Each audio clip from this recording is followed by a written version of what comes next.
felicidad, puede ser por tristeza, puede ser incluso porque se está despertando, está estirando y ahí le salió la lagrimita, ¿no? También puede ser por eso. O, por ejemplo, vean esta niña, ¿no? Esta niña por la configuración de sus ojitos, ¿verdad? Por la manera en la que los está proyectando, sabemos que está feliz. O por lo menos está ahí tranquila, ¿no? Por otro lado, los ojos informan, y esto es particularmente importante para ustedes como futuros médicos, ¿vale? Y por supuesto, ya cuando lleguen a las sedes clínicas, porque parte de la inspección, perdón, parte de la exploración física es la inspección, ¿vale? Y de todo lo que inspeccionas, justamente ahí van incluidos los ojos. Y entonces, en ese sentido, los ojos te pueden aportar información sobre lo que le está pasando a tu paciente ya nada más por verlos. Por ejemplo, este pacientito que están viendo acá, vean que tiene sus escleras amarillitas, ¿vale? Inclusive si te pones a ver bien la piel, también se ve amarilla. Pero bueno, aquí destacan mucho las escleras que originalmente deberían ser blancas, ¿sale? Entonces, lo que podría yo estar pensando si a lo mejor me llega un paciente aquí a expensas de que tengo que analizar muchas otras cosas más, podría pensar que tal vez está cursando con ictericia, que es una patología en la que se acumula bilirrubina en exceso en la sangre, ¿vale? Y eso es lo que da esa coloración amarilla tan característica a piel y mucosas. O por ejemplo, este otro paciente que está por acá, vean que este paciente tiene una pequeña lesión acá, ¿sale? Y entonces, a lo mejor si yo veo de entrada que llega ese paciente con esa lesión, yo podría estar pensando que a lo mejor esa es su causa de consulta, ¿vale? O su motivo de consulta. Pero en determinado momento, a lo mejor, si ese no fuera su motivo de consulta, esta lesión que ven acá va a terminar creciendo y va a terminar ocluyendo la pupila. Y eso le va a limitar la visión a ese paciente o a esa paciente en cuestión.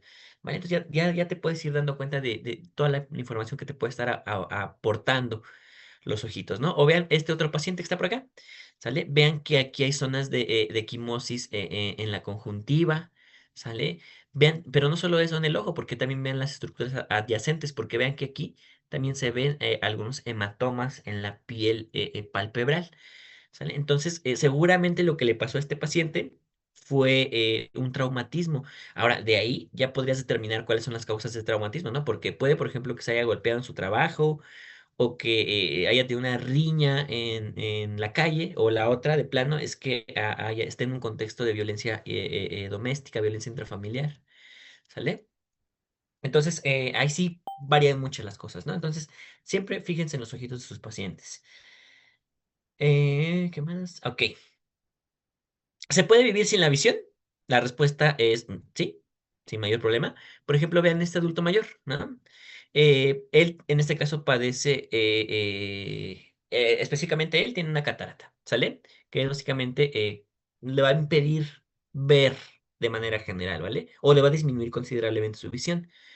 Pero digamos que si este adulto mayor está en un contexto de protección, de seguridad familiar, digamos que está en adecuadas condiciones de vida, pues sin problema va a poder estar bien y va a ser funcional hasta cierto punto, obviamente por la limitación de su visión, ¿verdad?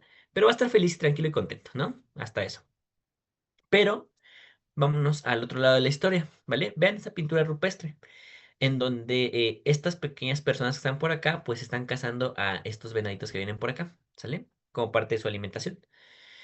Pónganse a pensar, ¿qué pasaría si en la historia evolutiva estas personas no tuvieran visión? Obviamente se morirían de hambre, ¿vale? Porque no podrían ni cazar, ni comer, ni hacer nada, ¿vale? Sí, simplemente se morirían de hambre, o serían víctimas de otros depredadores, ¿no? Entonces, sí, se puede vivir sin visión, aunque definitivamente es innegable la importancia que la visión tiene. ¿Sale? No sé, para que lo tomen en consideración. Y finalmente se dice que los ojos son la ventana del alma. Y esto es cierto porque aquí entra como parte de la comunicación que se expresa a través de los ojos, ¿vale? Porque muchas veces, por ejemplo, si una persona, estás platicando con alguien, ¿no? Y le preguntas algo y esa persona a lo mejor te está mintiendo, puede que desvíe los ojos hacia un lado o hacia el otro, que agache la mirada o que los desvíe, no sé, o que parpadee, ¿verdad? O es decir, diferentes facetas se podrían decir o sugerir que esa persona a lo mejor no está siendo honesta. O la otra, Se dice que es una buena actitud, digamos, ante la sociedad. Mirar siempre a los ojos a las personas cuando estás hablando con ellas, ¿vale? Y a lo mejor no estarte distrayendo, no estar viendo otra parte. Entonces, eso te habla como de una buena comunicación, de que se respeta muchas cosas de que se comunica con la visión, ¿vale? De hecho, si insisto, fíjense siempre en los ojos, ¿no? Y así seguramente ustedes podrán identificar a aquellas personas que les están mintiendo o a aquellas personas que les están diciendo la verdad, ¿sale? Muy bien. Eso fue como una breve introducción. Ahora vamos a pasarnos a las generalidades ya propiamente del ojito. Estos son conceptos de anatomía, pero son importantes para tener como referencia varias cosas que vamos a mencionar más adelante. Y la primera de ellas es que el ojo como tal se encuentra alojado en la cavidad orbitaria que está aquí. No solo el globo ocular, sino también sus anexos oculares, ¿vale? Ustedes ya conocieron en primer bloque de anatomía pues la configuración de esta cavidad orbitaria, ¿verdad? Aquí perfecto y toda la cosa. Que básicamente, como les digo, su intención es proteger al ojito y sus anexos, ¿vale? Y ahí está. Y bueno, hay algunas medidas que, bueno, no son relevantes para esto. Ahora, en cuanto a aspectos anatómicos del globo ocular, bueno, se dice que el globo ocular tiene forma esférica, de manera general, un poco irregular por la proyección de la córnea acá, pero bueno, se acepta que es de forma esférica. ¿Sale? Tiene un diámetro más o menos de 2,5 centímetros y un volumen de hasta 6,5 mililitros. La cosa es que al globo ocular nosotros lo vamos a poder dividir de varias maneras y mencionar varios aspectos anatómicos importantes. Por ejemplo, de esta manera, nosotros podemos dividir al globo ocular en un segmento anterior, que básicamente abarca todo esto, que implica un sexto del total del globo ocular. Y, por ende, por otro lado, un segmento posterior que implica 5 sextos del total del globo ocular. ¿Vale? Quiero que noten que el segmento anterior básicamente va a ir desde la córnea, por acá, hacia el cristalino, por acá. Y que por otro lado, el segmento posterior va a ir desde el cristalino hasta la retina que está por acá atrás. ¿Sale? Entonces, otra cosa que quiero que noten es que vean, la córnea en conjunto con esta otra estructura que viene por acá, digamos que debido a su configuración, hace que se formen dos especies de surcos, ¿sale? Un surco por acá que está por fuera externo y otro surco que está por acá en dentro. Es decir, se forman dos ángulos a final de cuentas, ¿vale? Resulta que en ese sentido, aquí identificamos al surco escleral externo. Así se llama porque está en relación a la esclera, ¿sale? Que es una capa que está por ahí en la túnica externa. Y por otro lado, ya en el interior, digamos, de este globo ocular, vamos a encontrar el surco escleral interno, ¿vale? Entonces, si ahorita, más bien si adelante, cuando yo les mencione a los surcos esclerales, ustedes ya van a saber más o menos a qué se refiere y en qué punto del globo ocular estamos, ¿vale? Para que no lo pierdan de vista. Y nosotros podemos identificarle dos polos a nuestro ojito, ¿sale? Un polo anterior que está en el vértice de la córnea y un polo posterior que vean, está justo en el punto en donde está la fobia central, que acuérdense que es esa excavación que existe ahí a nivel de la retina, que consiste en el punto de mayor agudeza visual, ¿sale? Y si nosotros trazamos una línea entre ambos polos, pues se forma el eje óptico. Y como les digo, todo está perfectamente alineado para que los rayos luminosos incidan básicamente en esa parte, o principalmente en esa parte. ¿Sale? Ese es el eje óptico, porque otra cosa es el eje de la órbita. Acuérdense que la órbita básicamente tiene una disposición muy característica como de pirámide, donde cuyo vértice está, digamos, en una dirección más posteromedial y cuya base está más hacia anterolateral. Y de esa manera hace que el eje de la órbita, de la cavidad orbitaria, esté alineado de esta manera y que no esté alineado como tal con el eje óptico. ¿Sale? Y bueno, cuando nosotros hagamos referencia bueno, cuando yo más bien haga referencia a un concepto que diga interno, voy a hacer referencia a algo que está adentro del ojito, ¿sale? Y si digo externo, es algo que está fuera o sea, más afuera del ojito, ¿vale? Eh, Ahora, al globo ocular le podemos identificar, como les decía hace rato también, otras cosas, como por ejemplo este plano que está por acá, que es el ecuador, ¿vale? Que básicamente va a partir al ojito en un hemisferio anterior y un hemisferio posterior. Pero también le podemos identificar meridianos, como este que está acá, que es un meridiano horizontal, ¿sale? Ahí está. O también le podemos identificar un meridiano vertical, que bueno, a falta de una mejor ilustración, lo ponemos de esta manera, ¿sale? Y como les decía hace ratito, el ecuador básicamente parte al globo ocular en un hemisferio anterior y un hemisferio posterior, ¿sale? No hay nada más que mencionar ahí. Y una pregunta, chicos, ¿ya vieron en la práctica de exploración de fondo de ojo en SECAM? Ya, Sí, ya. ya. Ah, ok, perfecto. Entonces ustedes ya saben esto, ¿no? Que el globo ocular básicamente también se puede dividir en cuadrantes, ¿no? Que si un temporal superior inferior, que un nasal superior inferior, y se relaciona a estos huesos, ¿no? Por ahí, por eso se le pone ese nombre como tal. Bueno, eh, ahora, en cuanto a los componentes del ojo, como decía hace ratito, se dividen básicamente en dos. O lo podemos clasificar en dos, ¿no? Un globo ocular y sus anexos. Los anexos oculares, ¿vale? Y en cuanto al globo ocular, ahí les tenemos que estudiar tres cosas básicamente. Su pared, ¿sale? Donde, como se pueden dar cuenta, se divide, como ya les había mencionado hace ratito, en túnicas o capas. Y a su vez, esas túnicas o capas se dividen en más capas, ¿sale? Entonces ahí es como está configurado el globo ocular. De hecho, esa cosa es muy interesante porque a pesar de que vean, hay tantas capas y tantas estructuras aquí implicadas, el grosor de la pared del globo ocular apenas llega a alcanzar hasta los 2 milímetros. Entonces, literalmente todo está compactadísimo ahí en la pared del globo ocular, ¿vale? Eso es lo que de repente puede llegar a ser un poco complejo.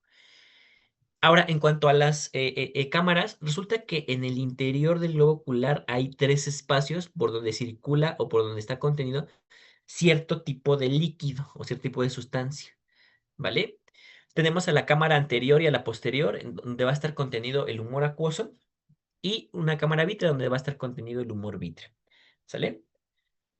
Y finalmente tenemos a los medios refractivos, que como les decía, básicamente son aquellos medios que permiten enfocar, digamos, los rayos luminosos en los puntos de mayor agudeza visual a nivel de la retina, ¿vale? En ese sentido, aquí tenemos a la córnea, el humor acuoso, el cristalino y el humor vítreo. Entonces, todo esto hay que estudiarle al globo ocular, ¿sale? Y sin dejar de lado, por supuesto, que sí los anexos oculares, pero enfocados en estos, en la conjuntiva, el párpado y el aparato lagrimal. Porque al final de cuentas, las cejas es básicamente un anexo cutáneo que se estudia en piel, ¿no? Los músculos extraoculares ya los estudiamos en músculo, los tendones y ligamentos ya los estudiamos en conjuntivo. Esto de cápsula de tendón también lo vamos a mencionar ahorita. El cuerpo adiposo periorbital es tejido adiposo más que nada. Y pues vasos sanguíneos, vasos linfáticos, nervios, etcétera. Bueno, son estructuras que veremos ahí, ¿no? Y aquí está el ojito, ¿no? Con sus tres capitas. Ve, aquí está la capa fibrosa, por aquí vendría. La túnica externa, perdón. La túnica vascular por aquí en medio. Y la retina en la parte más interna, ¿sale? Vean, esas son las cámaras que les mencionaba. Esto que están viendo aquí es la cámara anterior, ¿sale? Esto que están viendo por acá, así un pequeño espacio que se alcanza a ver, es la cámara posterior. Y todo esto que está acá es la cámara vítrea, ¿sale? Entonces, ahí para que más o menos anoten las disposiciones. Y bueno, esto lo dejamos un poquito de lado. Y vean, aquí un preciosísimo corte holóptico de ojo, ¿no? Literalmente se agarró todo el ojo y pues ya, se hizo un corte y se está estudiando, ¿no? Y se tiñó. Esto de fractura de la órbita lo voy a dejar de lado porque esto pertenece más bien al tema se relaciona más con anatomía, entonces no vale la pena mencionarlo en este momento. Y esto de embriología del ojo, igual. Esto es más que nada de, embrio. Entonces, por eso lo vamos a dejar también de lado. ¿Sale? Entonces, vamos a, vamos para acá, a la segunda parte de la clase. Voy a apagar un poquito mi cámara, pero yo aquí sigo, ¿verdad? Muy bien.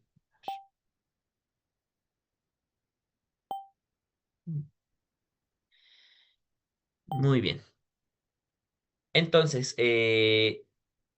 pues vamos a empezar a estudiar el ojo, ¿no? El ojo específicamente en relación al globo ocular, ¿sale? Y básicamente las capas las vamos a ir describiendo de exterior o de externo a interno, ¿sale?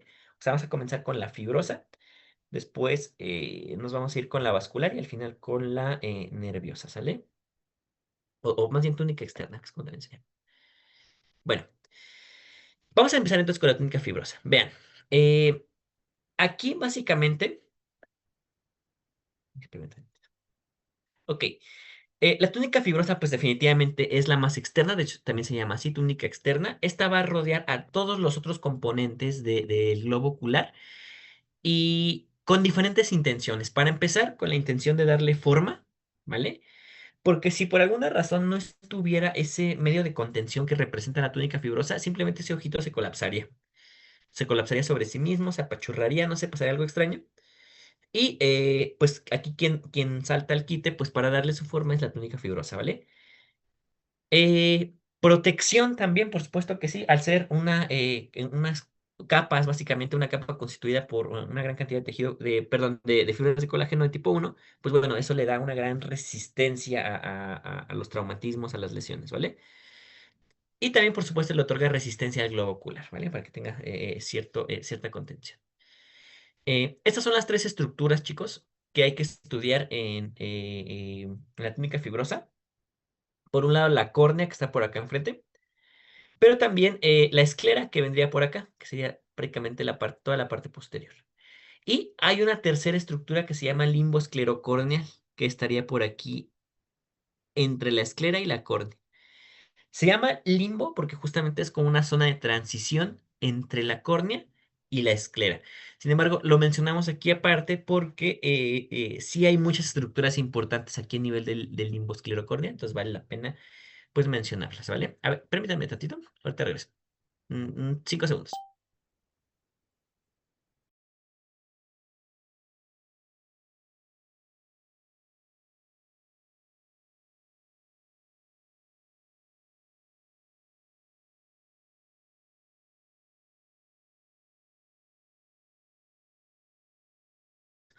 Ajá, ¿qué me quedé? Ah, bueno, sí, entonces vamos a estudiar eso. Y primero vamos a empezar con la córnea, ¿sale?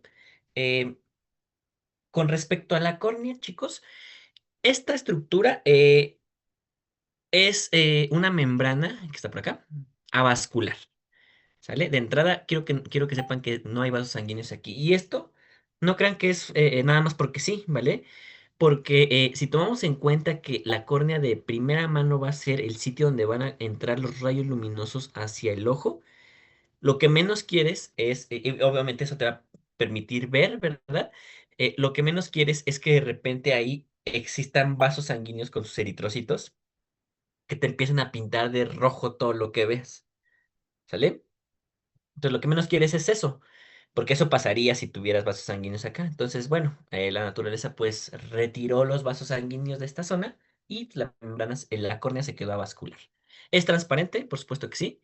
Tiene forma más o menos elíptica, ajá, y recubre solamente un sexto de la superficie anterior del ojo, ¿vale? Que está por acá. El resto lo va a cubrir la esclera. Y aquí está propiamente, vean, ya en una imagen, pues, macroscópica, digamos. Aquí hay algunas medidas que, pues, no vale la pena mencionarlas. Histológicamente hablando, chicos, la córnea está integrada por, tradicionalmente hablando, 5 capas, ¿vale? ¿Qué es lo que se maneja prácticamente en todas las bibliografías? Es lo que les van a preguntar en el DEPA. Pero déjenme decirles que la realidad de las cosas es más compleja de lo que parece. Porque, bueno, no es que sea más compleja, sino que es un poco diferente. Porque resulta que hay una sexta capa ya bien caracterizada, bien estudiada, bien aplicada en diferentes contextos, ¿vale? Que, como les digo, no se suele mencionar en general en las bibliografías porque es un hallazgo relativamente reciente que ocurrió básicamente en la década pasada, por ahí del año 2013, cuando se caracterizó a esta otra capa, ¿sale? Entonces, para fines de DEPA, nos quedamos con 5 capas, ahorita les voy a decir cuáles, y para fines de aquí, nos vamos a quedar con esa sexta capa, ¿vale? Entonces, vean, ¿cuáles son esas capas? Las tradicionales, las que les van a preguntar, epitelio corneal anterior, que está por acá, membrana de Bowman, que viene por acá atrás, ¿sale? El estroma córnea, como se pueden dar cuenta, es la mayor parte de la córnea. La membrana de Descemet, que vendría por acá, ajá, y el epitelio corneal posterior. Esas son las 5 capas básicamente que existen, ¿sale? Pero quiero que noten que en esta porción básicamente del estroma corneal, la porción más interna, existe esta otra capita que se llama membrana de Dúa o predecemet, porque está antes de la membrana de Descemet, así se escribe, ¿vale? Es un epónimo. Y ahorita les voy a decir por qué es importante, ¿vale? Entonces vamos a mencionarlos. Y vean, ya en un aspecto histológico, pues así luce el epitelio corneal anterior, ¿sale? La membrana de Bowman vendría por acá muy, muy ligerita, muy tenue. Ajá. El estroma corneal, vean, que es la mayor parte de la córnea. Y por acá, pues aquí está, vean, en esta porción estaría el epitelio corneal posterior. Un poquito más anterior estaría la membrana de Descemet.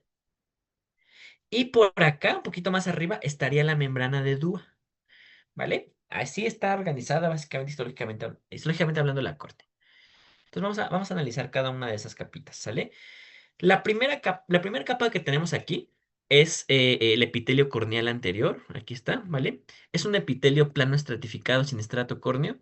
Acuérdense, nuevamente, capas superficiales del epitelio es la que dan el nombre, ¿vale? Y como son varios estratos, pues entonces es un plano estratificado. Y no tiene estrato córneo, entonces pues queda sin estrato córneo, ¿sale? Son más o menos de 5 a 6 capas, ahí sí puede variar un poquito.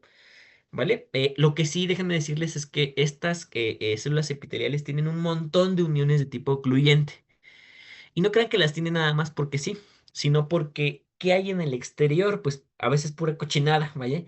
¿Vale? Llámese microorganismos, llámese partículas inorgánicas dañinas, ¿sale? Entonces, lo que menos quiere es el epitelio corneal anterior es dejar pasar cualquier cosa, ¿verdad? Que en determinado momento pueda llegar a lastimar al ojo. Entonces, por eso hay un montón de uniones de tipo ocluyente acá. Otra cosa muy característica que hay en torno a los núcleos de esas células del epitelio corneal anterior es ferritina nuclear, ¿sale? Que la ferritina básicamente es un compuesto a base de hierro, ¿sale? ¿Para qué quiero ferritina nuclear ahí en ¿para qué quiero ferritina ahí en los núcleos de estas células?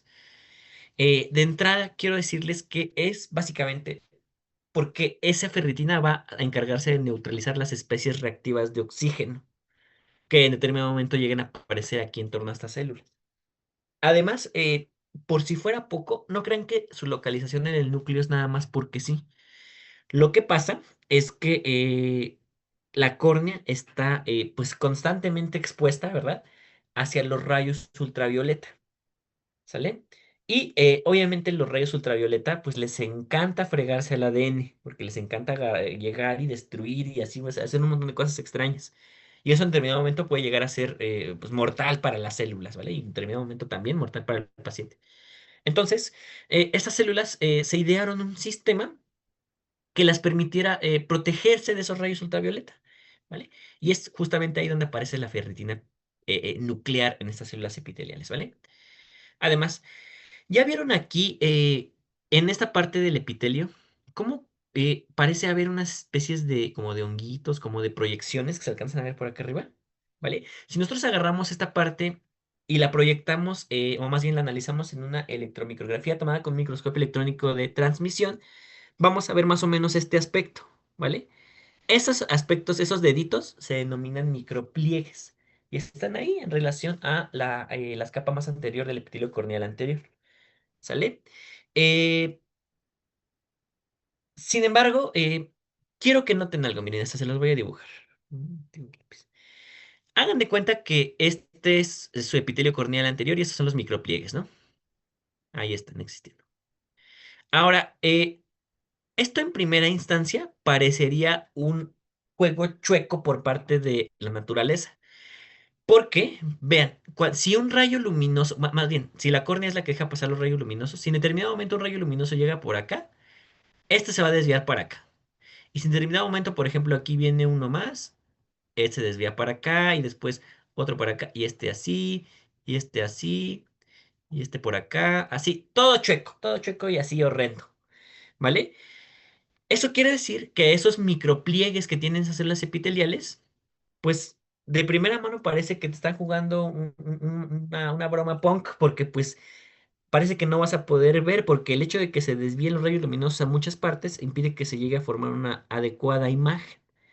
Entonces la pregunta es, chicos, ¿por qué la naturaleza metió micropliegues a esas células epiteliales a sabiendas del gran daño que nos podría haber hacer? ¿Ustedes por qué Para creen? reflejarlos en la retina. Eh, no, como tal, no, porque todos van a llegar a la retina, pero así a secas no van a formar ninguna imagen, ¿qué crees? Entonces, sí, como que ahí está extraño. ¿Alguna otra teoría?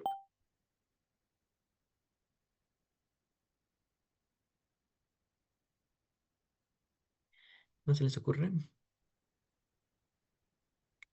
Mira, no pasa nada, yo les explico. Mira, vamos a dibujar nuevamente micropliegues. Ahí está. Y vamos a ponerlo en color azul. Pero bueno, miren, quiero que noten estos micropliegues que están en la electromicrografía. ¿Ya vieron esta sustancia como espumosa que está por acá? Que se ven como pelitos. Eso es glucocálix, chicos.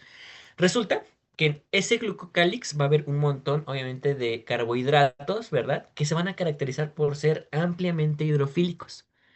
Es decir, van a tener afinidad por el agua.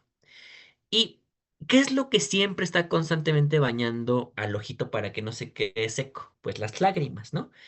Entonces, si ya tienes un glucocálix que va a traer un montón de agua, y ya tienes lágrimas que van a circular por ahí, que están hechas a base de agua, lo que va a pasar esencialmente es que estas zonas, estas, digamos, pequeños vallecitos que se forman acá, o estas pequeñas depresiones, van a ser tapizadas con lágrimas, ¿sale? Y listo. Y así, ¿qué crees?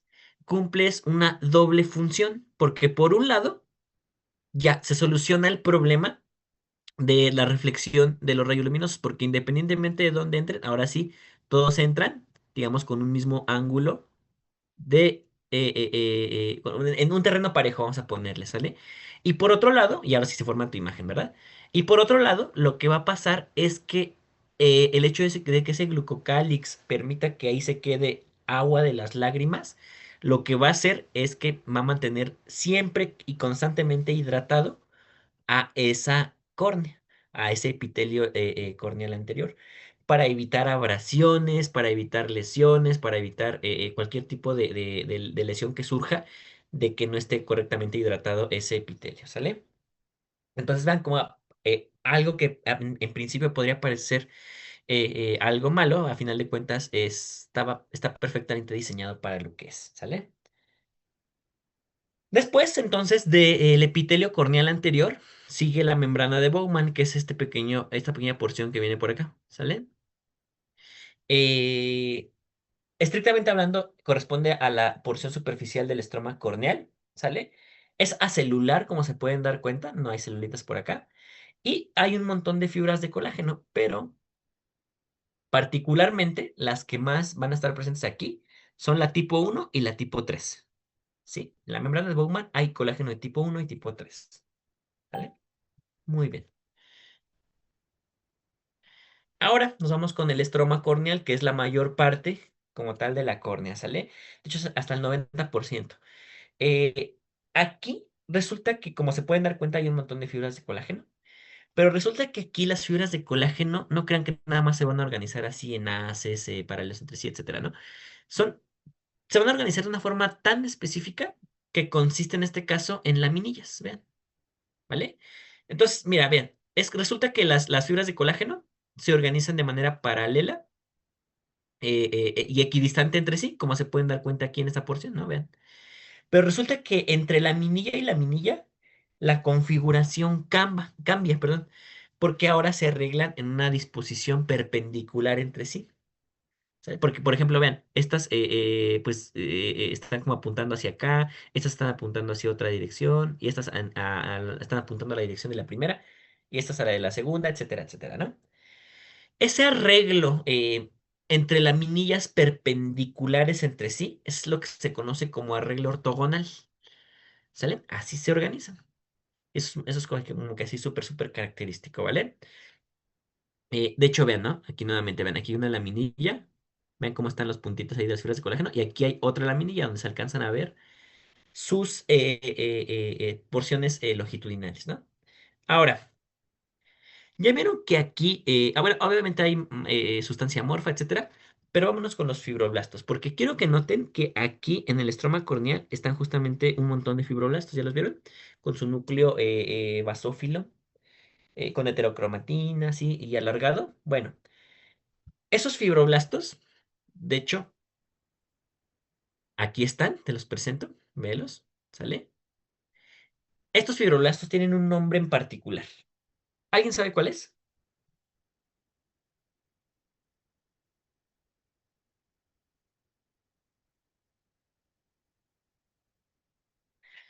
No, si no, no pasa nada, yo se los comento. Estos fibroblastos especiales aquí del estroma corneal se llaman queratocitos, ¿vale? No se llaman queratinocitos, se llaman, es más, se los escribo, se llaman así, queratocitos, no queratinocitos, ¿sale? Los queratinocitos, chicos, son células que pertenecen a la piel, en particular a la epidermis. ¿Sale? Esos son los queratinocitos. Estos que están aquí en la córnea, que son fibroblastos, son queratocitos, ¿vale?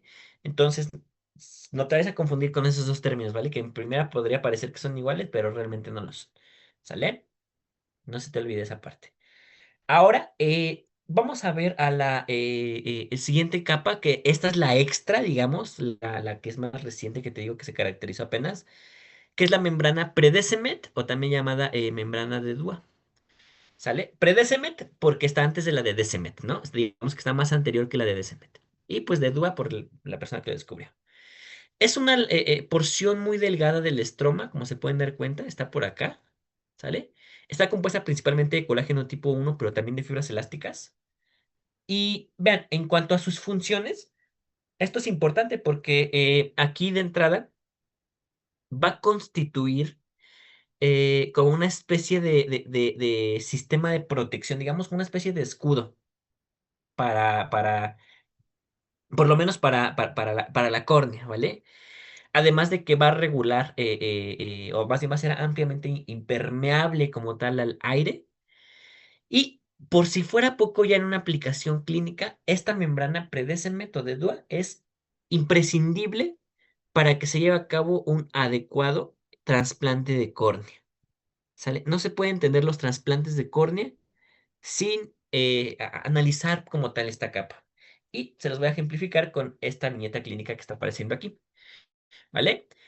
Eh, un trasplante de córnea es la sustitución quirúrgica de tejido corneal anormal por tejido corneal normal sano de un donador, ¿sale? Puede ser muchas causas por las que se solicite o por las que se lleve a cabo este trasplante, pero bueno, ese es el principio general, ¿sale?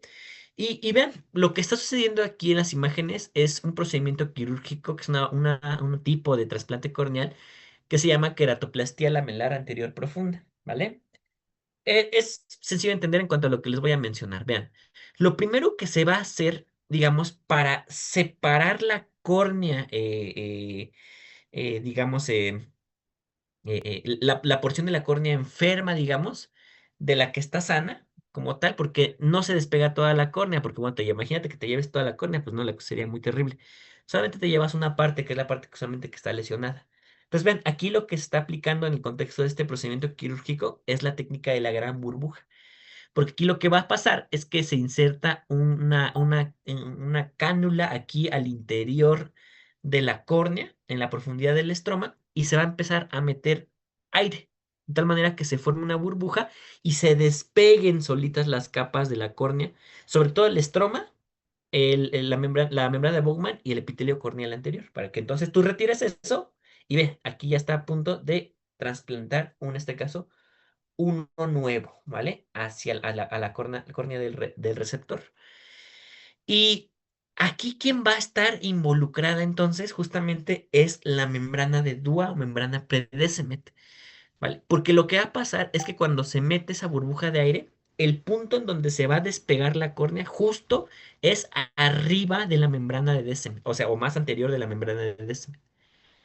Entonces, digamos que funciona como una especie de escudo que va a proteger en este caso al epitelio corneal posterior y a la membrana de Descemet, ¿vale? Para evitar que todo se salga así y pues se quede básicamente el espacio ahí vacío, ¿vale? Eso es básicamente, o para eso básicamente sirve esa membrana de Dewar, ¿vale?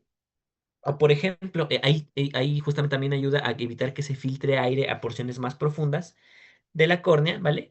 Para evitar que se lesionen esas estructuras, ¿no? Y bueno, al final de esta cirugía se hacen unas suturas muy características, muy bonitas y listo, ¿sale?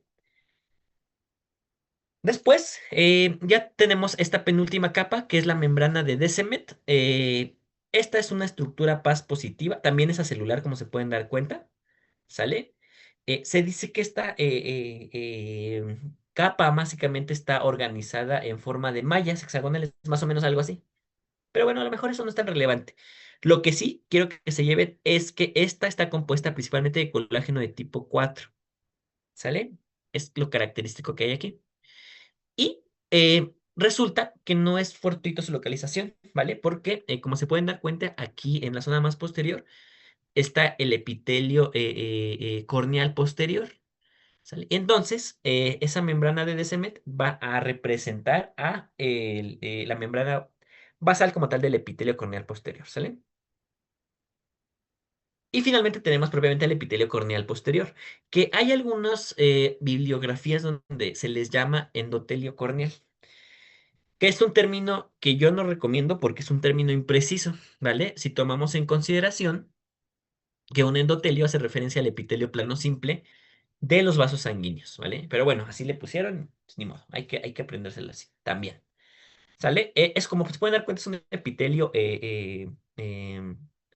pues, plano simple realmente, ¿sale? Tiene muchas uniones ocluyentes, tiene muchas mitocondrias, muchas bombas ATPasa, etcétera, etcétera, ¿vale? Y la principal función de ese epitelio corneal posterior, chicos, va a ser garantizar una baja hidratación del estroma, ¿sale? Y que eso obviamente, pues, perdure a lo largo del tiempo. Porque déjenme decirles que si se llega a llenar de agua el estroma corneal, se abomba, ¿sale? Y ese arreglo ortogonal tan precioso que se tenía, obviamente se disgrega y obviamente la córnea se opacifica, ¿vale? Secundario en este caso a que esté sobrehidratada ese estroma. Entonces, insisto, lo que hace el epitelio corneal posterior es deshidratar, eliminar el exceso de agua, ¿sale? Eh, Vamos a tomarnos yo creo que unos 10 minutitos. Son las 10:54. Estamos aquí a las 10, a las 11:04 y termino mencionándoles algo rápido de aspectos funcionales de la córnea y ya nos seguimos con lo que sigue. ¿Sale? Entonces vayan, muchachos. ¿Ya están de regreso? Sí, sí, sí. Ok, perfecto. Pues vamos a seguir entonces. Estábamos con córnea, dijimos, pues ya como mencionamos todos los aspectos histológicos, ¿sale? Y lo único que faltaba era mencionar algunos aspectos funcionales de la córnea en general. Y el primer aspecto fisiológico es que recuerden que la córnea es un medio refractivo del ojo, ¿no? Ya habíamos dicho que un medio refractivo es aquel medio que garantiza la refracción propiamente o la proyección de los rayos luminosos en los del punto de mayor agudeza visual del ojo, ¿no? Entonces es lo que es la córnea en conjunto a los otros medios refractivos. Ajá. La otra es sobre la nutrición de la córnea, ¿vale? Porque de manera general, lo que les puedo decir es que, bueno, acuérdense que esta es la córnea. Ajá, aquí va a estar la cámara anterior, ¿sale? Donde va a estar circulando el humor acuoso, ¿vale? En ese sentido, pues, básicamente lo que va a pasar aquí la manera más bien en la que se van a estar nutriendo, en la que les va a llevar oxígeno, pues sin nutrientes, etcétera, etcétera, a todas estas capas, básicamente va a ser por difusión desde el humor acuoso. ¿Sale? Entonces, así se van a estar pues nutriendo. De hecho, si nos ponemos estricto también, esos nutrientes pues se alcanzan a llegar hasta la capa del epitelio corneal anterior. Sin embargo, hay una limitación con respecto al oxígeno, ¿vale? Porque este básicamente es obtenido del ambiente. ¿Sale? Estas células epiteliales obtienen precisamente su oxígeno desde el ambiente, ¿no? Entonces así no se complican la vida, ¿no? De que, ay, voy a esperarme a que me llegue oxígeno desde el humor acuoso hasta allá arribota, ¿no? No, pues cuando ya llegue hasta allá ya ni va a llegar nada.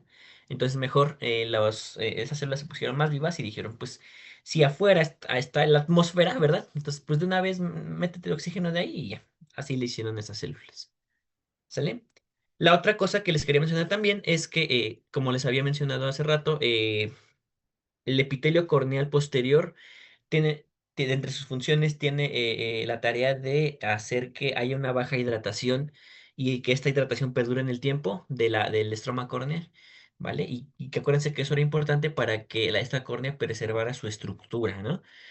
Esto básicamente lo va a hacer a partir de la expulsión o digamos de mandar básicamente sodio hacia el humor acuoso que está por acá, ¿vale? Es decir, va a empezar a depositar, a depositar, a depositar sodio. De manera que, y esto es algo que dicen mucho los fisiólogos, que sodio jala agua, ¿sale? Y es efectivamente lo que va a pasar. Se sale el sodio y inmediatamente ahí junto al sodio, ahí viene el agua, ¿sale? Ahí a lo mejor no está bien representado aquí, aquí está. Sodio y sale el agua, ¿sale? Es decir, si así lo queremos poner en términos técnicos, vamos a decir que el sodio crea un arrastre osmótico del agua. ¿Sale? Y de esta manera es como justamente se va a empezar a deshidratar esa córnea, ¿vale? El otro aspecto que les quería mencionar también aquí es lo relacionado al reflejo corneal, porque vean, la córnea, si bien no está vascularizada, sí que está súper inervada. Es muy, muy, muy, muy perceptible ante los estímulos que lleguen a incidir sobre ella. De hecho, no sé si alguna vez les ha pasado que a lo mejor se picaron un ojo sin querer o a lo mejor les entró una basurita, etcétera, etcétera. Y luego el ojo entra todo lo que da, ¿no? Empieza a doler así bien intenso y etcétera, etcétera. La cuestión aquí es que es justamente lo que va a llevar a lo que se llama el reflejo corneal, que va a tener la intención de proteger al ojo tanto de objetos extraños como de luces muy intensas, ¿vale? Como lo que están viendo aquí justamente, ¿vale? ¿Cómo sucede esto? Pues básicamente se capta el estímulo, ¿vale? Se procesa a nivel del sistema nervioso central y después se manda una señal a los músculos orbiculares de que cierren el ojo inmediatamente, o sea, que cierren los párpados, para que de esta manera se proteja el ojo en ese sentido, ¿vale?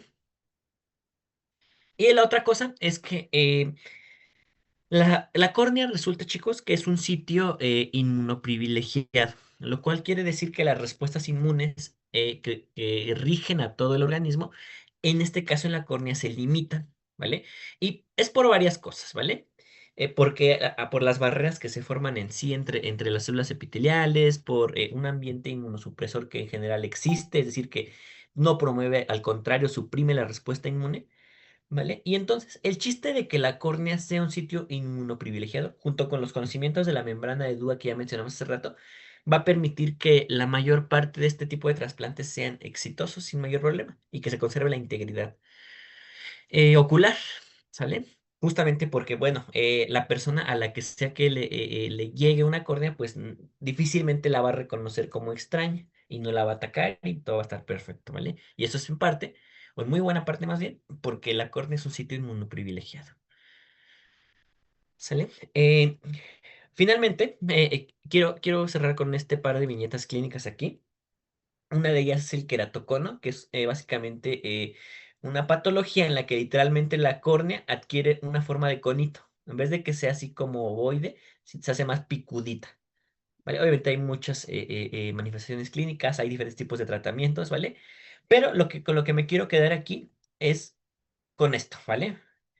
Déjenme decirles, chicos, para educación de ustedes, para educación de sus familiares y para educación de sus pacientes, que los ojos no se frotan por nada del mundo. ¿Vale? No se frotan, no se frotan, no se frotan. ¿Por qué? Porque si te los frotas justo como está haciendo ese chico ahí de la imagen, lo que va a pasar es que o una de dos, o se predispone a que se padezca queratocono, o la otra es que se puede acelerar un estado de queratocono que ya existía previamente. Entonces es indeseable rascarse o frotarse los ojitos, ¿sale? Ahora, en cuanto a lentes de contacto y sus complicaciones, no sé si alguien de aquí del grupo use lentes de contacto. Si no, están planeados en usarlos alguna vez, etcétera, etcétera. Déjenme decirles varias cosas importantes porque no puedo ir sin decirles esto que es relevante para su vida como, pues sí, como médicos, pero también en general, ¿vale? Eh, Muchas veces las personas no tienen higiene del uso de lentes de contacto. Y me refiero a todas las medidas que se deben de aplicar para que pues funcionen correctamente y no nos dañen. ¿Sale? Por ejemplo, hay personas que pueden llegar a pasar mucho tiempo con sus lentes de contacto, quienes no se los quitan, etcétera. Vamos a ver el primer caso, ¿no? Neovascularización. Acuérdense que la córnea no debe tener vasos. Esta córnea sí que tiene vasos. Y esto se desarrolló en particular en un caso en el que el lente de contacto que se llegó a poner esa persona resulta que no tenía microporos. Y como detalle, esos microporos en los lentes de contacto certificados funcionales tienen la intención de dejar pasar oxígeno, porque acuérdense, ¿cómo se oxigenaba el epitelio corneal anterior? Pues por el oxígeno del medio ambiente. Imagínate si le pones un vidrio ahí o lo que sea de lente de contacto ahí que le impida que fluya el oxígeno, pues bueno, obviamente esas células van a entrar en estrés y van a decir, híjole, ya no me llega oxígeno por ninguna parte. Pues ni modo, a proliferar vasos, porque yo no me quedo sin oxígeno. Y eso es justamente lo que pasa ahí. La otra es la abrasión corneal. Y esto pasa muy característicamente en personas, por ejemplo, que se duermen con los lentes de contacto. Ajá, así se duermen. O sea, literalmente llegan después de usarlos todo el día y se duermen. Y ya pasa toda la noche y entonces a la mañana siguiente ya se los quieren quitar. Pero ¿qué pasa? Que el lente de contacto se adhiere al epitelio corneal anterior e inclusive a capas inferiores. Y entonces en el momento en el que se lo intentan quitar, básicamente se van a traer todo un cachote de córnea, como lo están viendo acá. ¿Sale? La otra es esto, aunque no parezca, créanme que esto es una córnea. ¿Sale? Estamos aquí en el contexto de una queratitis infecciosa. Y esto, por ejemplo, es muy característico de aquel paciente o aquella persona que usa lentes de contacto para todo y de repente se mete a bañar, por ejemplo, a una alberca o de repente se mete a bañar a un río, ¿no? A un lago. Lo que va a pasar es que muchas veces en los cuerpos de agua existen cierto tipo de amibas, digamos, que andan por ahí viviendo. ¿Sale? Entonces, en el momento en el que la persona se mete al agua, literalmente el agüita se filtra por debajo del lente de contacto y ahí van un montón de esos microorganismos. Y a ciertos tipos de amibas les encanta comer córnea. Entonces, una vez que ya está ahí, ya todo lo que da, pues empieza a infectar y justamente se genera toda esta inflamación. ¿Sale? Y la otra es esto que ustedes seguramente ya han realizado varias veces, ¿vale? Trabajar en sitios donde el formol pues está al 2 por 1. ¿Sale? Es decir, donde hay mucho formol. Eh, Como les había dicho hace rato, si ustedes llegan a comprar lentes de contacto, de preferencia tienen que estar certificados pues tienen que tener microporos, ¿vale? Pero aquí, en el caso del contexto de sitios donde se maneje formol, aquí eso puede ser hasta contraproducente porque digamos que el formol en determinado momento se hace un gas y el gas pues se empieza a filtrar a través de los microporos del lente de contacto, de tal manera que alcanza el epitelio corneal anterior. ¿Y qué creen que le va a hacer? Pues lo va a fijar, ¿vale? Porque es formol. Entonces, cuando vaya a hacer prácticas de anatomía en el anfiteatro, o cuando estés, por ejemplo, en un laboratorio donde se trabaje con formol, ahí los lentes de contacto no se deberían usar. ¿Sale? Y ya, básicamente eso es todo lo que te quería decir ahí. Y esto de cuerpo extraño, pues, ya. Muy bien. ¿Dudas, preguntas con córnea, chicos? Todo bien, todo bien. ¿Sí? Va. Yo creo que córnea, por lo menos de la túnica fibrosa, es como que de las más extensas, ¿vale? Entonces ya superamos la parte más extensa. Em, pues bueno, entonces si todo bien, vámonos ahora con la esclera, ¿vale? También llamada esclerótica. Esta está por acá, ¿vean? Es una membrana dura, ¿sale? Opaca y blanquecina. Realmente aquí recubriendo a la esclera está la conjuntiva, pero básicamente lo que le da el color tan característico a esta parte del ojo es justamente la esclera. Y de hecho la esclera cubre el resto de los 5 sextos en relación a la superficie ocular. Recuérdense que el sexto anterior lo cubría la córnea. ¿Sale? Entonces eso es lo que es la esclera. Eh, Básicamente, en la porción posterior, digamos, de la esclera, justo a nivel de donde está la papila o disco óptico, en ese punto es donde surge como tal el nervio óptico, ¿vale? Y entonces lo que va a pasar aquí es que perdón, la esclera que viene por acá tiene que verse interrumpida justamente por los axones que van saliendo para formar parte del nervio óptico. ¿sale? Entonces, básicamente se le hacen unas especies de hoyitos, que adquiere el aspecto como de una coladerita, y justamente de ahí recibe el nombre esta región de la esclera, que es la lámina cribosa de la esclera, ¿vale? Por donde van a pasar los axones del nervio óptico. Y de hecho, vean, aquí está, aquí está presente, ¿vale? En un fondo de ojo, vean que a nivel de la papila, justamente, o disco óptico, se alcanzan a ver estas estructuras como reticulares, ¿vale? Esas justamente es parte de la lámina cribosa de la esclera. ¿Sale? Ay, espérame.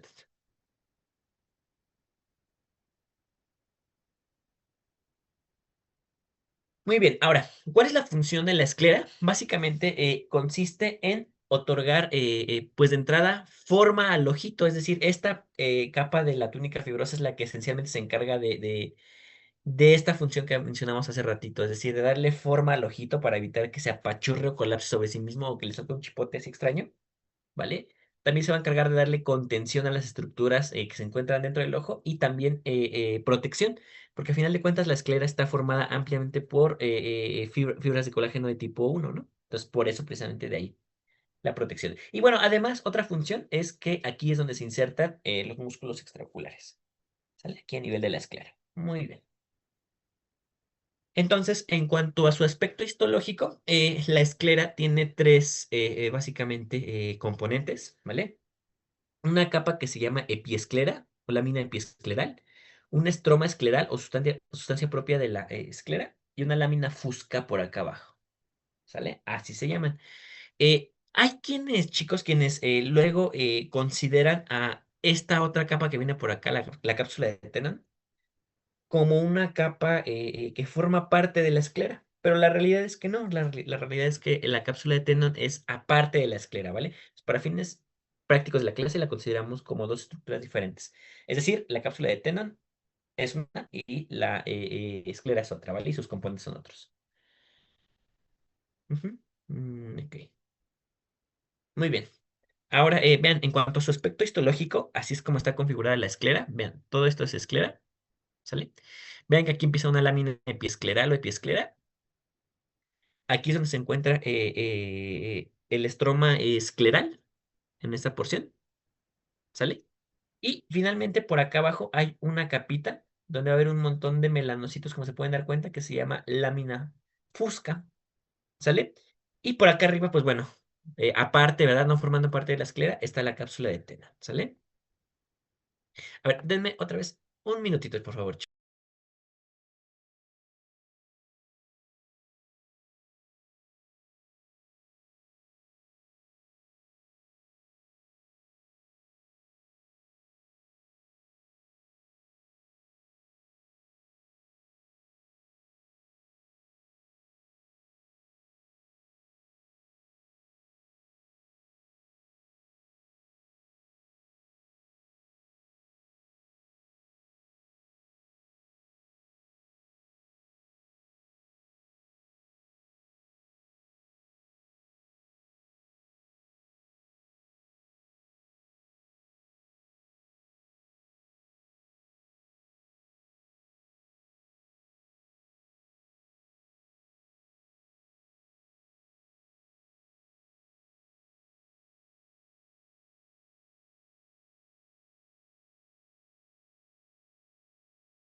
Listo, perdón, ya estoy de regreso.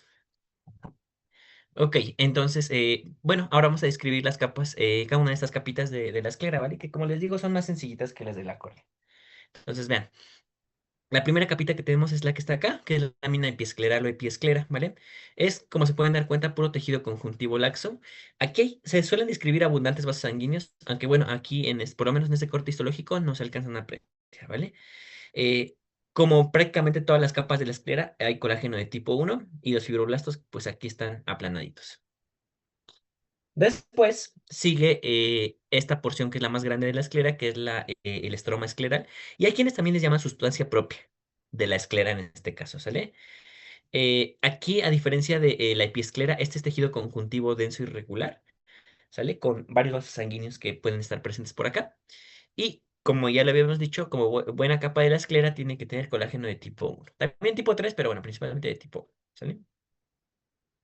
Y por acá abajo tenemos como tal a la lámina fusca, ¿sale?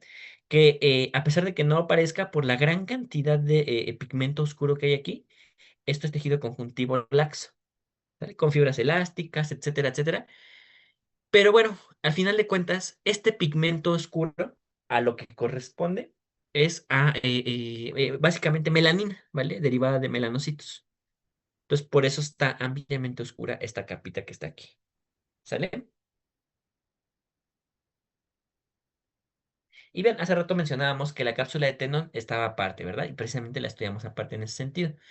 Vean que es una membrana, pues, translúcida, avascular, que está compuesta de tejido conjuntivo denso y regular, ¿sale? Y por otro lado, es importante mencionar también por aquí que la cápsula de Tenon, como les había mencionado, sirve justamente para la inserción de los músculos de tipo esquelético, ¿sale? Sí, propiamente los músculos relacionados al ojito en las porciones extraoculares, ¿sale? Em, ajá, muy bien. Sí, lo dejamos por aquí. Ahora, esa fue la esclera. Básicamente, como se pueden dar cuenta, está pues bastante sencillita, ¿no? Vamos a pasarnos directamente con el limbo esclerocorneal, que es esta estructura que está por acá. Aquí está bien delimitada. Y como les había dicho hace rato, esto es una zona de transición, por eso se llama limbo, ¿no? ¿En transición entre qué? Pues entre la córnea y la esclera. ¿Sale? Vean, la córnea pues viene por acá y la esclera viene por acá. Entonces, macroscópicamente en un ojito, ¿cómo se identifica el limbo esclerocorneal? Precisamente como esta región como traslúcida, ¿ya vieron? Que se alcanza a ver aquí. Ese es el limbo esclerocorneal, ¿sale?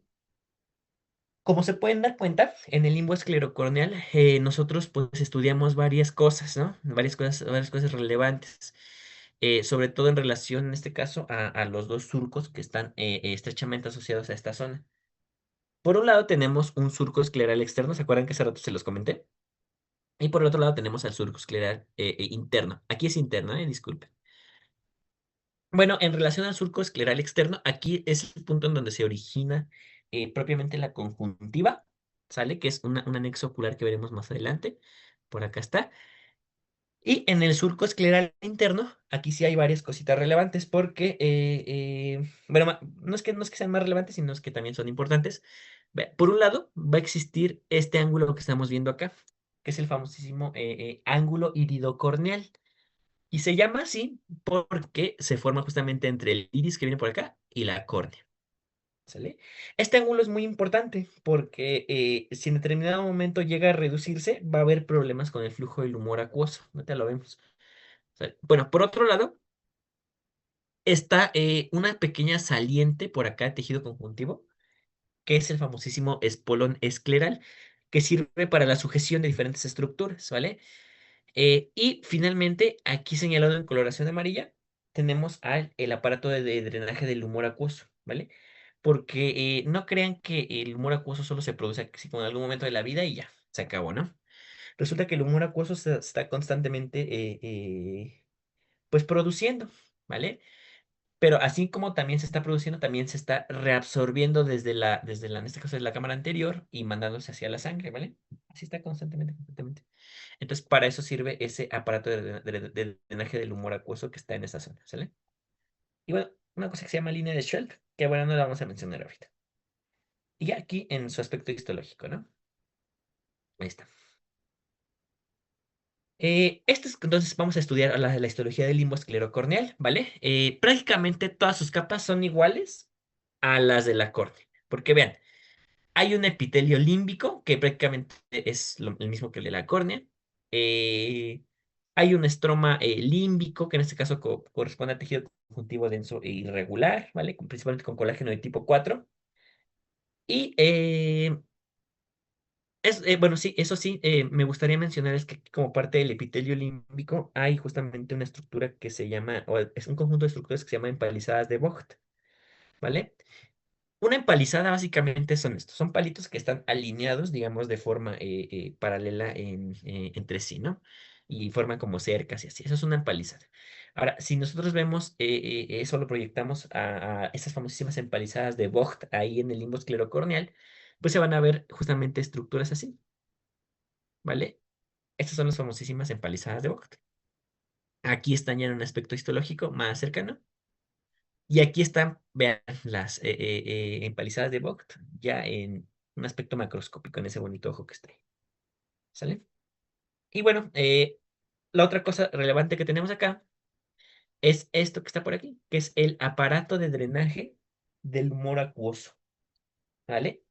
Porque acuérdense lo que les decía hace rato, que constantemente el humor acuoso el humor acuoso está siendo producido y reabsorbido, ¿no? Y bueno, aquí es donde sucede esa situación. Vean que el ángulo iridocorneal tiene que tener un valor de 20 a 30 grados, porque como les mencioné, si ese ángulo está más cerrado de 20, lo que va a pasar es que va a haber una limitación para que fluya como tal el humor acuoso. Y entonces se va a empezar a estancar y con eso va a empezar a acumularse una gran presión en el interior del ojo, lo cual puede llevar a diferentes patologías, ¿vale? Esto que está aquí es el polón escleral.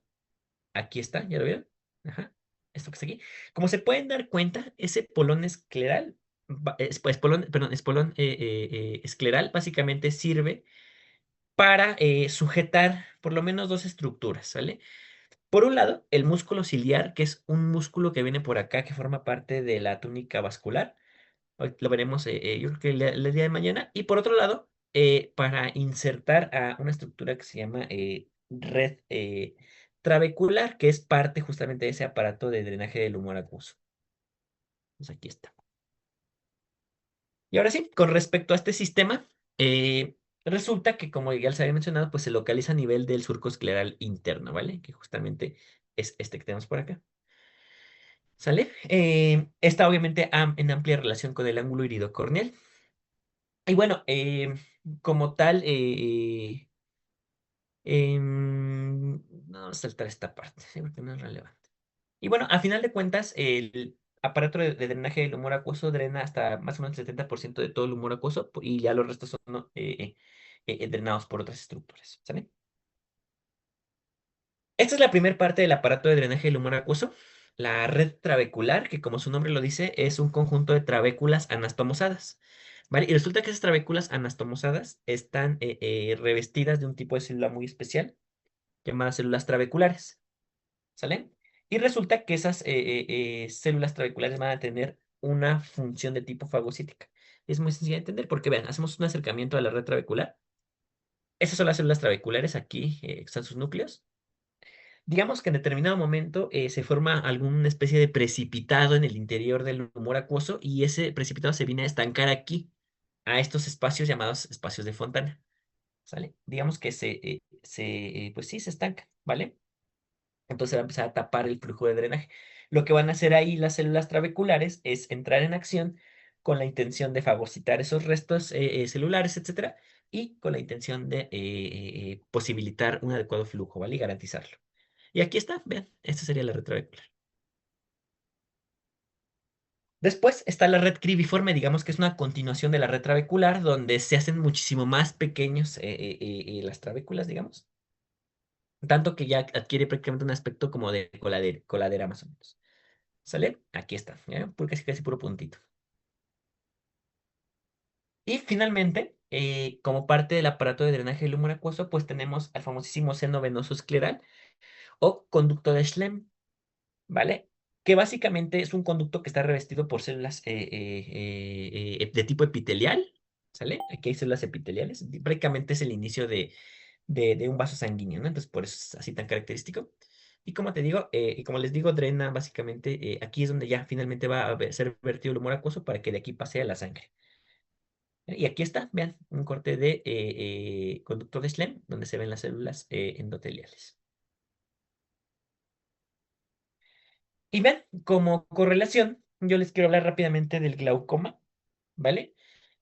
Como les decía hace rato, si por alguna razón el humor acuoso no drena de manera correcta, lo que va a pasar es que se va a acumular. Eso va a hacer que aumente la presión sobre la pared del globo ocular, justamente como están viendo acá. ¿Y qué hay aquí? Pues aquí en el interior está la retina, ¿sale? Digamos que si comienza a aumentar la presión en ese sentido, pues la retina y el nervio óptico, ni se diga, van a empezar a resentir esos efectos y van a terminar muriendo tarde o temprano, si no se trata. ¿Vale? De ahí la importancia entonces de reconocer todas estas estructuras. Y ver la presión intraocular como dato, pues es de 12 a 22. Y aquí está. Bueno, ¿dudas con túnica fibrosa, chicos? Antes de que pasemos a la túnica vascular, algo que no les haya quedado claro, que digan, ah, doctor, repítalo, por favor, lo repetimos. Todo bien. Todo bien, doctor. Bueno, está bien. Em, pues bueno, entonces vámonos a arrancarnos de lleno en estos 20 minutitos que nos quedan de clase con la túnica pues vascular. ¿Sale? Eh, Le llamamos túnica vascular o túnica vascular porque, ven, resulta que en esta capa hay muchísimos, pero muchísimos vasos sanguíneos. ¿Vale? Por eso se llama túnica vascular. La otra es que se llama media porque pues, está en la porción de la em, pues, vital, digamos. O también se puede conocer toda esta región como uvea, ¿vale? Y se llama uvea porque literalmente quiere decir con aspecto de uva, porque cuando se ve, digamos, de manera macroscópica a un ojito donde se le alcanza a identificar, pues la uvea literalmente adquiere este color característico de la uva de la imagen, ¿vale? Em, ok, así. Bueno, y entonces, en la tónica vascular, ¿qué vamos a estudiar? Pues básicamente tres cosas. Una coroides, ¿sale? Que forma la mayor parte, en este caso, de la túnica vascular, ajá, de la túnica vascular como tal. eh, un cuerpo ciliar, ¿sale? Y un iris. Esas son las tres estructuras que forman parte de esta túnica vascular. Entonces vamos a describir propiamente una por una, ¿sale? Ujú. Ok, vean. Esta es la coroides como tal, como les digo. Vean, vean que marca efectivamente la mayor parte de la túnica vascular. Es una membrana color pardo más o menos, ¿vale? Que ya te he dicho su aspecto en macroscópico más o menos, que parece una uva de esas rojitas, ajá, o moraditas. Y básicamente, pues bueno, está limitada, digamos, anteriormente por esa estructura que se llama hora serrata, que ya les diré de qué se trata, y por el lado posterior está limitado por el nervio óptico. Y bueno, histológicamente hablando, a la coroides, nosotros le podemos identificar por lo menos cuatro capitas. ¿Sale? Una lámina supracoroidea que viene por acá. Una sustancia propia de la coroides que viene por aquí. Y más abajo, una lámina coroidocapilar, ¿qué es esto? Y, ay, perdón, espérate. Ajá. Lámina capilar, que es esta parte. Y por otro lado, aquí tendremos perdón, la membrana de Bruch como tal, que es, digamos, una membrana basal, que es parte de este epitelio que viene por acá. Este epitelio que viene por acá se llama epitelio pigmentario de la retina, pero como su nombre lo dice, este ya es de la retina, ¿sale? Lo único porción, digamos, que asociada a ese epitelio que quedó como parte de la coroides, justo es la membrana de Bruch. Entonces, estas son las cuatro capitas que forman parte de la coroides. Lo que quiero que noten aquí, por ejemplo, esto de la lámina fusca, ¿vale? Quiero que noten su disposición porque acuérdense que para acá arriba o para exterior están como tal la esclera y sus capitas, ¿sale? Y justamente la capa que colinda con la coroides es la lámina fusca, ¿sale? Y vean, ya histológicamente hablando, pues bueno, todo esto sería esclera, ¿sale? Ahí está. Y ven, aquí están las cuatro capitas de la coroides, ¿sale? Una lámina supracoroidea que viene por aquí. Una sustancia propia de la coroides es una región más grande, donde pues también hay abundantes gránulos de melanina, de melanocitos, ¿vale? Pero bueno, aquí es donde están presentes en general a lo largo de toda la coroides. ¿Estaba aquí? ¿Donde la sustancia propia de la coroides? Ajá, donde también va a haber unos vasos gigantescos, como se pueden dar cuenta. Después tenemos a la lámina coroidocapilar, donde pues apenas iban a ser justamente estructuras de tipo capilar, por acá abajo. Y una membrana de Bruch, que como les digo, a lo mejor no se alcanza a ver muy bien, pero forma parte del epitelio pigmentario de la retina en este caso, ¿vale? Es una membrana basal. Entonces, pues, conviene en este caso, pues, describir cada una de las cuatro capitas que tenemos aquí, ¿vale? pero son las 11:35. Entonces, yo creo que hasta aquí le vamos a dejar el día de hoy, chicos, porque ahorita tengo un pendiente en breve. Entonces, como para que me dé tiempo, ¿vale? De todas maneras, ya por lo menos de coroides, pues ya más escribir estas capitas, ¿vale? Espera tantito. Sí. Entonces les decía que hasta aquí vamos a dejar el día de hoy. ¿Qué nos falta? Nos falta ver, pues, el resto de coroides, cuerpo ciliar e iris, ¿sale? Que eso es por lo menos en la túnica vascular. Y después de ahí nos saltamos directamente a la túnica nerviosa, que es todo lo que respecta a la retina. Esa a lo mejor de repente puede llegar a ser un poco aparentemente compleja porque son 10 capas. Ya les estaremos hablando mañana de qué trata esa retina. ¿Sale? Y después ya, pues todo lo relacionado a medios dióptricos y así. ¿Vale? Entonces, eso es lo que vamos a hacer entonces el día de mañana. ¿Sale? No sé si tengan alguna pregunta con la clase del día de hoy. Si no, pues,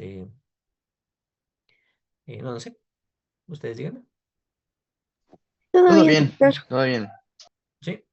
Bueno, va, perfecto.